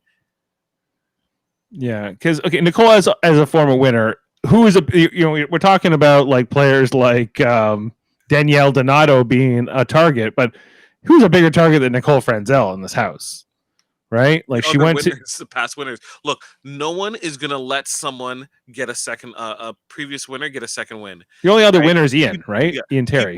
People respect Dr. Will, way too much to let any of these people have a sniff of a second win. Dan came the closest, and people would probably say that Dan or maybe even Derek would deserve it. Like, no one's voting for Ian a second time unless he has someone completely garbage right beside him that they couldn't like stomach, getting them a win. Tyler winning again. Sorry, Tyler didn't win before. Nicole ain't winning again. Like, these people aren't winning. They can't. They're not going to let them. There's no way. Otto probably won't win either. I mean, her dad won. Because she came close. Because there's a whole bunch of second place and third place people in here. Yeah. Her Evil Dick and her kind of won the game together. That's like they both went to the end of the game together, and they were like, "Who cares who wins? We won the money." That's kind of what happened. Like last year with Mickey and Holly, right? Like Mickey and Holly last year. Because I don't think they're a couple anymore, but it kind of felt like they were going to be a thing. And so who cares? Whenever like a showmance goes to the end, or a couple like a Rob and Amber in Survivor, a Boston Rob, like I'm like, okay, they both won, right? Like who cares who won between Boston Rob and Amber in Survivor All Stars or whatever? Dave, do you have a Rob impression? Boston Rob? Yeah, Boston Rob. It's just kind of Seymour. Yeah, it's kind of like Chris Seymour. It's a little bit like, guys, chiropractors, are they legit? It's kind of like, hey, small nap. Small. I can't really do New England accent very well. I got to work on my New England. JFK. Every reality TV should have a Boston Rob impression. Yeah, no, I got to work on. I'll get to work on Boston Rob. But Rob Cisternino is the king. The Rob who sucks, as he's known. We gotta implement the buddy system over there. Yeah, on up. All right. So we talked about Nicole Franzel. All not her. I don't know. Jaemeel, are you anti Nicole Franzel? Would you say you're neutral? I joke about it a lot because it's funny. Like, I don't hate her. I don't see any point of her coming back for an All-Star, especially with a cast like this. It just makes no sense. And the heat she has coming in, because we talked about earlier that she may have like completely snitched on Derek and Dan. And I don't agree if they were pre-gaming that they should be doing that, but just I don't respect. Yeah, it's definitely happening. You don't think that like what's their names, like the Janelle and Kesar aren't talking to each other? You don't think the winners at a war in Survivor they pre-gamed? Oh yeah, everyone pre-gamed. A good portion of them did. Yeah, like it wasn't a coincidence that Tony and Sarah stayed so loyal to each other, even though one betrayed one during the season. They still stayed loyal to each other. That has a lot to do with pre-gaming. But think of it this way. Did Nicole win some respect just from a gamer point of view? Because she was playing Big Brother. If they're playing Big Brother before we're playing Big Brother, then I can like rat them out. And that's kind of playing the game or playing their game a little bit, Nobody respects playing outside of the game. She was playing outside of the game. If she did that, she was not playing within the game of Big Brother. If she played with Dan and Derek and those guys and beat them, then kudos. But you can't like shoehorn it to make sure they don't come, so you can play against David Alexander and Keisha and Bailey. These players. Look, at the end of the day, did All she really stars. do herself a service? Because if she knew that there was like a group chat that was going on, first moment that she gets into the house, she's like, yo, let's team up. Did you know that Derek and Dan were pre-gaming ahead of time? Right? They're gonna play people against each other. Yeah. Right? You could have set up an alliance that is locked in, that trusts you for playing that out in the game. So she did not do herself a favor. You saw that in Survivor, right? Because in the Winners at War, Yul Kwan, who said all these poker people who play poker together on the professional tour and whatever, high stakes, they're going to get together. Now, that wasn't actually true, but Yul made people to believe it was true. Yep. And if Nicole came in and said, guess what? I saw some pre-gaming with Dan and Derek. Yeah, you're right. She could use that as a rally cry. That would give her the best chance, especially as a former winner. As one of only two former winners between her and Ian Terry. But you think, like, if Derek and Dan had been in the house with her, they would have been huge targets in front of her. Yeah. She could have used them as a shield. Yeah, it was not smart. It was not a good game move. But I mean, if she doesn't, the thing is, she doesn't want to play against those type of players. I mean, they would destroy her. I mean, Derek and Dan, or if Dr. Will came back, or any of those type of really smart players, they would walk circles around Nicole. Derek should be like, "Oh my God, don't put me on the block." And then Dr. Will would laugh in her face. I don't like you. Of course, I'm going to put you on the block. Please, Nicole, please win head of household so you can get me evicted. Dr. Will would go on his knees and beg for her to do that. It would have been amazing to have Dr. Will on this season, because there would have been two Nicoles. And in season 2, when Dr. Will won, there was a Nicole, and he hated that Nicole, and he would make fun of her in the DR relentlessly. And if we had Dr. Will in this season, he would just have two Nicoles to make fun of, and he would not stop. It would have been amazing. The tricole, if you will. The tricole. Yes, it would have been.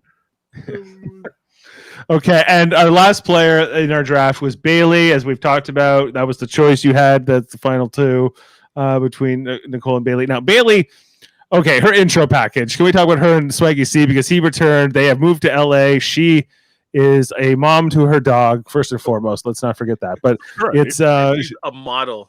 She's a model, and he is he an actor? No, what's Swaggy C up to these days? I don't know exactly what. Pet sitter. Yeah. I know he's big on Twitter. I follow Swaggy C on Twitter still. I follow he's got a lot of basketball opinions. You should check him out. He's a big Lakers guy, of course. And yes, like Bailey. Bailey, like what as a TV character, she's great. She is interesting. She is no Keisha Smith, who I don't know very well, only from tonight's episode. But Bailey, I think, stands out. I think her and Swaggy C are this incredibly crazed, dynamic, like almost like a Bonnie and Clyde level couple. Like just like their energy is so intense, and yeah, like so Bailey, we saw her play without Swaggy C, after he got voted out really early in that season, and I guess it was BB20. Any thoughts on Bailey, Jaemeel? Good luck. Yeah.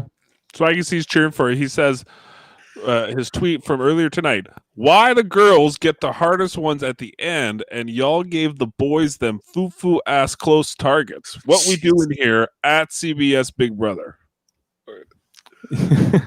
Lucille Childs asks us, how is Bailey considered an all-star?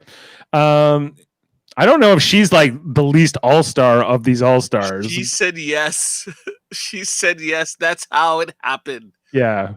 They needed about 20. They needed about 16 cast members plus about 4 alternates, and she was one of them, and she got in. So, Derek Lafesseur says Hitmen over Renegades with like the pie sign, and he says hashtag BB22. Then he says hashtag Team Cody, hashtag BB22. Well, Derek, it's no surprise Derek is cheering for Cody, but okay, we've ran through the whole cast. We've talked about some of these are questionable all-stars. I think some of these are definitely all-stars. who is the least all-star? Is it Bailey? I don't know if it is Bailey. Is she the least all-star Big Brother player here? I think it's Keisha. Keisha went far. Yeah, she did, but it's not about. I Would don't. it be technically David? It probably was. It's David. David, yes, he was impressive. He's more of a prospect than an all-star. You know, he should be in the prospect all-star game because he didn't go very deep. You know, he wasn't voted. Yes, he was never voted out. So I get in a second chances perspective that David is a good pick, but all-star is really stretching it. Like, I'm just saying, when you think of impact to the game, I think Bailey. Even though I jest. But I think Bailey at least was good TV. I can't say the same about David, who Bailey. I can't say the same thing about David. David was just a victim. That's it. Victim noises. Yeah, David probably the least all-star. I would say that's true. But I think he has way more potential than Keisha. True. But I think Keisha's going to suck on this season. I mean, I hope I'm wrong. I hope she's great. But I don't have high hopes. Right. All right. We're coming up to 2 hours on this podcast. We've run through the whole cast. We talked about the draft. We talked about the premiere. Anything else we want to talk about on this? I know we're Jeff, I think you have your rounds tomorrow, so we do have to wrap up for the night soon. But if anyone else is out there wants to ask a couple questions to wrap up the night, let us know, and we'll hit those topics quickly. I'm excited for this season, though. Everybody, I think that this is a good enough group to get some results out of. I don't all-star to call this like the elite. It's not. This is not so much a Super Bowl as much as it is like a Royal Rumble, and who's gonna come out on top. There's some definite fodder in there. This is like SummerSlam. Or it's not even like SummerSlam. It's like Payback. Payback. Yes, in your house. Payback. Yeah. I don't know. I'm excited to get more Big Brother. We kind of got cheated out of Big Brother Canada this year, unfortunately. Yeah. We're all Canadians up here. Yeah. So the U.S. hopefully can get through. I don't want jinx this season at all. You know. I'm thinking about getting the feeds this year. It's less than an hour till the feeds start, and the CBS All Access they've moved the feeds to, which is kind of cool. I think that hopefully that's going to mean good things for Star Trek and other things. CBS All Access in Canada too. I think you can get it here. Yeah, I think Josh Foster got it. He's watching all the old Survivor seasons. CBS should really hire Super Mario Brothers podcasting and Live Long and Podcast because we do talk about a lot of CBS shows here. We do, yeah. They would be great to sponsor us. Grassroots organization. Lucille Childs is looking to see Cody and Memphis and Tyler team up. That would be a power alliance, and if they could do it like in a brigade style, as you're suggesting, and go under the radar, then great. But I think if you see all like the big strong dudes get together, I think everyone's going to rally against that. Yeah. They call that team the Cerberus. Right. Cerberus. We'll see if they're more moving company, or we'll see if they're more hitman style, or are they more Faute or level 6? And what are you all talking about the Nicole snitch? We were talking about that quite a deal, Mary. Just that we don't respect Nicole Franzel. I love Nicole Anthony. She's great, but Nicole Franzel, I never liked her. I like her even less now. So I think she's asking, Nicole. She's asking what we're talking about it. I think. What happened? What I think. What happened? Well, yeah. Just that she had Derek and so allegedly what the rumor is that Derek Lavasseur and Dan Giesling, past winners, were pre-gaming. They were strategizing. They were in the consideration to be in the cast.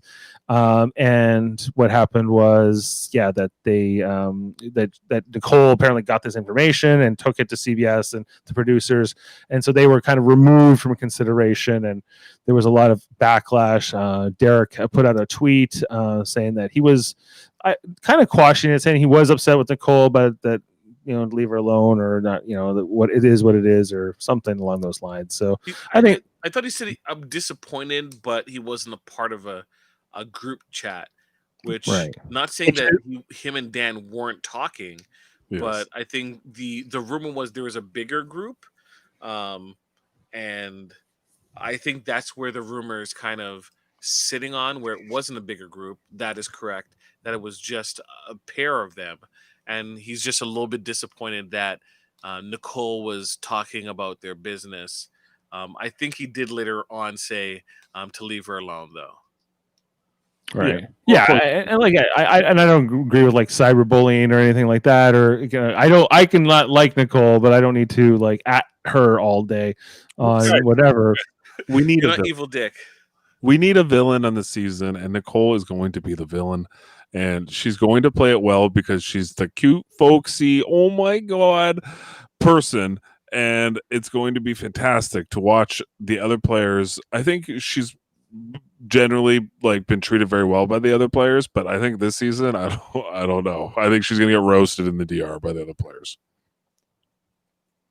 Like Cody and Derek again. Could you imagine putting them back into the house again? If Cody doesn't eliminate Derek as soon as possible, he should never even sniff a season ever again.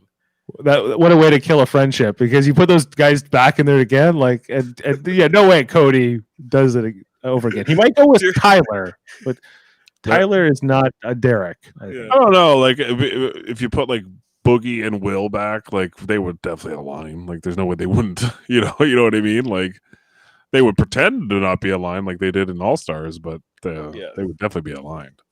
Like imagine putting Boston Rob and Amber on Survivor together, and imagine they wouldn't align with each other. But you'll see that we saw in that Winners at War, where those couples, especially like a married couple, huge target. Like if you have a strong friendship with another contestant here, I would imagine you're huge target on your back, unless you can make some kind of power alliance with similar like players, and that's your thing. Okay. All right. Well, what a great premiere, everybody. And thanks to all the new listeners and viewers. Make sure to subscribe, whether you're watching on Facebook or YouTube here on Super Mater Brothers Podcasting. This is our first time talking about Big Brother. We also cover Survivor, past seasons. We also did a whole Winners at War rewatch, and we also do scripted shows in Westworld season 3 that we recently did. Our other channel is called Live Long and Podcast. That's all Star Trek content, where we're covering the new Star Trek shows and rewatching old stuff, and doing like Star Trek radio theater. So we do a whole bunch of different productions over there. We'll be back tomorrow to watch. We'll be rewatching the original series episode Journey to Babel. Talk about that with our dad about 7:00. And tomorrow night we're also doing Star Trek Lower Decks, the new animated show that's coming out. That's premiering tomorrow night at 9:00. This crew here will be back online to talk about that show as we're doing the premiere. And on Friday we're doing Star Trek Radio Theater, an episode of Deep Space Nine, Blood Oath. We're all reenacting different parts from that. Jeff was playing the role of Jedzir Dax, as well as the assistant of the albino. I'll just blow that up nice and big for everybody, so you can see it. So this features like the 3 original series Klingons, the same actors from the 60s TV show coming back in the 1990s to reprise the role, and they're after this guy called the albino, who's like a villain. So check out that story. We'll be doing that live on Live Long and Podcast on Friday. And I think that's everything, right? And we also have a couple other channels, Trivial Debates and Knee Jerk Sports. You can also check those contents out and subscribe as well. Sorry, it's getting late and I'm running out of words. Any final thoughts, guys? No, only that if you've ever thought, what does Jedzia Dax sound like as Nicole Franzel? Well, you're going to hear it on Friday night. Your inspiration is Nicole Franzel? Yeah. Yeah, I'm playing the role of Kang, so I'll sign one of these. Russell Hands, please. Yeah, do Russell Hands. Yeah. Oh, I'm the greatest player there ever was. The greatest Klingon of all time. I'm the greatest Klingon of all time. Killer of children. Okay, yeah, that's easy. All right. The 49ers. It's all right. Well, check that out, everybody. And we got another shout out for Kaiser. So my wife agrees with you, Harmony, that Kaiser being back is a big deal. So he seems like a good guy. I'm excited to see him play. All right. Thank you, Jaemeel. Thanks, Jeff. Thanks to all the viewers and listeners. And we'll see